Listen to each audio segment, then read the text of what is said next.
Royal Caribbean canceled the September 28, 2024 sailing of Icon of the Seas.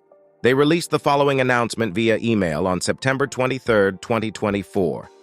We are currently conducting unplanned maintenance on board the Icon of the Seas. While our crew is working hard to address this as quickly as possible, there is still some work that needs to be done over a few days while the ship is docked.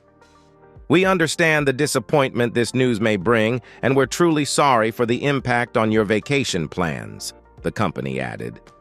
Royal Caribbean is issuing a 100% refund for affected guests, which includes taxes and fees, as well as prepaid packages, gratuities, amenities, and shore excursions.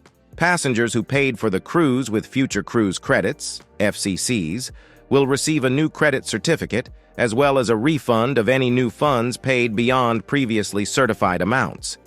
Flights booked directly through Royal Caribbean will be automatically refunded, the company added, while passengers that made independent travel plans will also be entitled to reimbursements. The company said it will cover any travel change fees up to $200 per guest for domestic travel and $400 per guest for international travel. Follow Huddle Adventures for cruise tips, vlogs, reviews, news, and more. Our next cruise is October 6th and 13th on Carnival Celebration. Stay tuned for a plethora of fun and entertaining cruise content. See you on the high seas!